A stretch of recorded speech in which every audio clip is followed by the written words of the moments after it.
let's go over some of dialysis. So dialysis criteria, I have an easy way to remember. You guys will need to know this. So it goes A, E, I, O, and U. So A is acidosis, just means metabolic acidosis.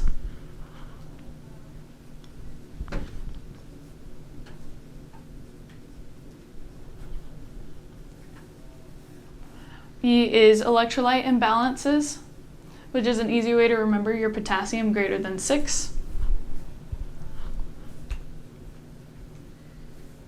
You've got I, which is inadequate clearance. Another easy way to remember your GFR is 5 to 10 mils per minute or less. Which you guys, what is the normal GFR? 90 or like 120. Yeah, 125 about. And what is normal potassium? 3.5 to 5.3. Good. 5 points. O is overload. So fluid volume overload, too much fluid in the system. And U is urea, which is an easy way to remember. Your BUN is greater than 120.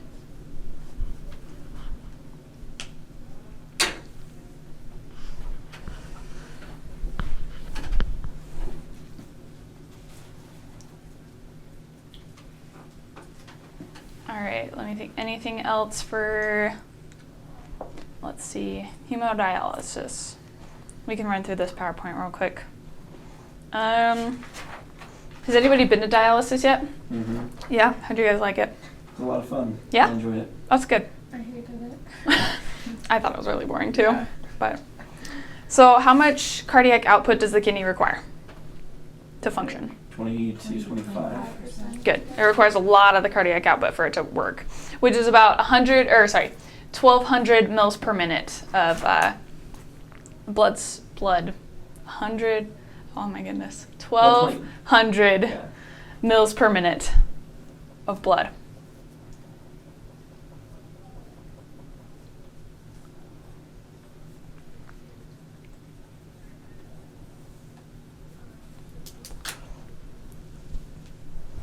And then quick quiz question, what can you measure to get an accurate estimate of cardiac output?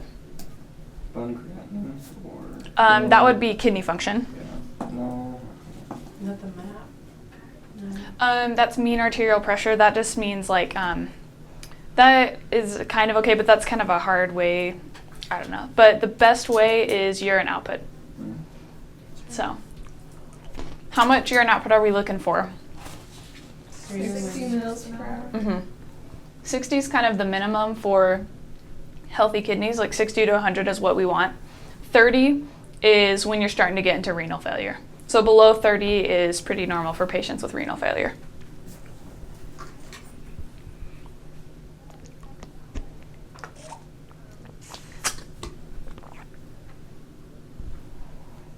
All right, and then we went over GFR. Okay, so with your patients that are on hemodialysis, they're likely to have fluid volume excess when they first come in. Give me some signs and symptoms of fluid volume excess. Good. JVD. Good. How do you assess for JVD? You lay them down and slowly sit them Lift them up, yeah. Yep, set them up to 45 degrees. Good. What are their vital signs going to look like? Increased blood pressure. Good. Increased heart rate. They could also have increased respiration rate because if they have fluid in the lungs, it's going to be harder for gas exchange to happen. Mm-hmm. Good, good. Okay. You're also going to want to assess afterwards to make sure you didn't take off too much fluid. So you're going to want to make sure, or like in dialysis, they weigh them before and afterwards to see how much they took off. And you're going to want to assess for signs and symptoms of fluid volume deficit as well.